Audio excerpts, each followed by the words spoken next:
Use a kitchen scale to measure everything. So we're starting with 100 grams of active starter. I'm adding 350 grams of warm or room temperature water, 10 grams of salt. And I'm going to use my bread whisk until frothy and mixed together. To get my bread flour, I'm going to ladle it in until it's at 500 grams.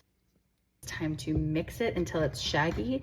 That's a new term that I've learned since I've been sourdoughing and part of my bread education, and shaggy is kind of like a stringy sort of texture. Start to see that shagginess that I'm talking about, the kind of stringy texture, but everything needs to be incorporated. I'm picking through this, it looks incorporated, it looks shaggy. So now I am going to cover it with a plastic shower cap and I'm going to let it sit for an hour. Then after it sits for an hour on the counter, I'm going to do stretch and folds every 30 minutes for 2 hours. So that's a total of 4 stretch and folds. And I'm gonna let it sit overnight. In my house on the counter, it proofs in about 8 to 9 hours. So I'm gonna let it do all the work while I'm sleeping. Sat overnight for 8 hours. You wanna see if she's doubled. So I'm gonna touch it. It's not sticking to my finger. That's what you wanna look for. It's bubbly, it's jiggly.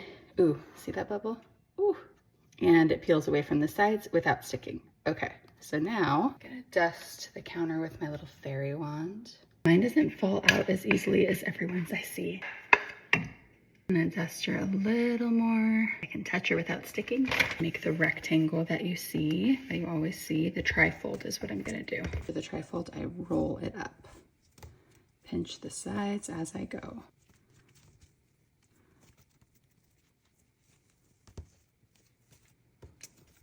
Is a ball, so I'm going to do my candy canes as I was taught to say, making a hook formation to create tension. Again, I never do this as smoothly as the videos I see, but I love how my loaves are turning out, so I'm doing something right. I've created as much tension as I can, so now I'm going to put her in a seasoned banneton.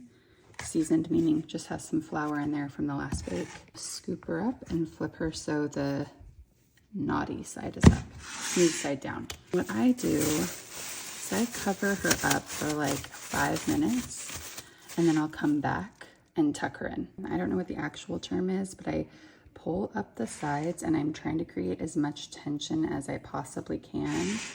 This will help the rise and the scoring of the loaf because it will be a nice tight ball. So just kind of like pull up the edges. I don't want her to rip. Then I just tuck her in. As I finish this last tuck, I'm going to cover her up and just based on my schedule today, put her in the fridge and bake her in the afternoon because I have a lot of plans today and I want to enjoy her fresh.